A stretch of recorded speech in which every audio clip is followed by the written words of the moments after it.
Hello everyone, welcome to new blog from wonder babies page. তো আজকে আমরা wonder babies বেরিয়ে পড়েছি কালী পুজো পরিক্রমা করতে। দুর্গাপুজোর ঠিক পরেই আসে এই কালী পুজো, আর কালী পুজো মানেই আলোর রোশনাই আনন্দ। আর কালী পুজোয় বারাসাত যাব না তা কি হয়?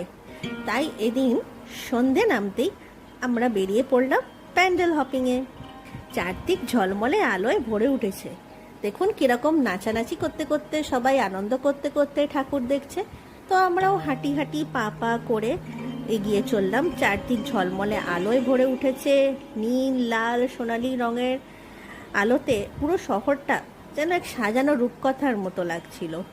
আর এত সুন্দর প্যান্ডেলগুলো হয় বারাসাতে। প্রতিটি প্যান্ডেলেই ভিন্ন থিম, ভিন্ন সাজসজ্জা। কারো ইস্কন মন্দিরের আদলে বানিয়েছে, কারোর আধুনিক আর্ট থিমে সাজানো প্যান্ডেল। তো ভিড়ের মধ্যেও হাঁটতে হাঁটতে সেই প্যান্ডেলগুলো দেখা, আর সেটার একটা আলাদাই মজা। যেমন এই প্যান্ডেলটা দেখছেন কি সুন্দর ইস্কন মন্দিরের আদলে বানিয়েছে। প্রচণ্ড ভিড় ছিল, দেখতেই পাচ্ছেন, গিজগিজ করছে লোক। কিন্তু দুঃখের বিষয়, প্রত্যেকটা প্যান্ডেলেই দেখলাম এত কষ্ট করে লাইন দিয়ে কিন্তু বেশিক্ষণ দাঁড়াতে দিচ্ছে না। একটুখানি দেখেই চলুন চলুন।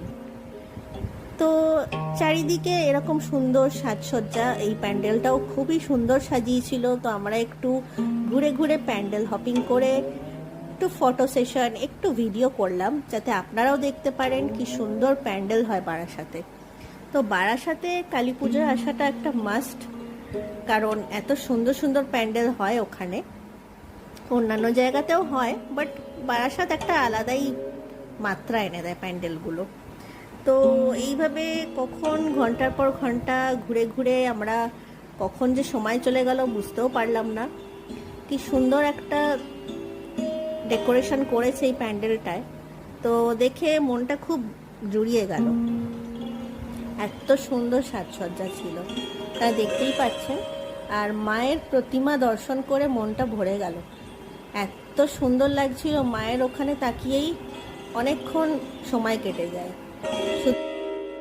তো এতক্ষণ হাঁটাহাঁটির ফলে তো পেটের মধ্যে একদম হুলুস্থুলু পড়ে গেছিল। তো সেই খিদে মেটাতে আমরা কাছের একটা রেস্টুরেন্টে ঢুকলাম। ঢুকে 2 প্লেট বিরিয়ানি অর্ডার করে খেলাম, মনটা একটু শান্ত হলো।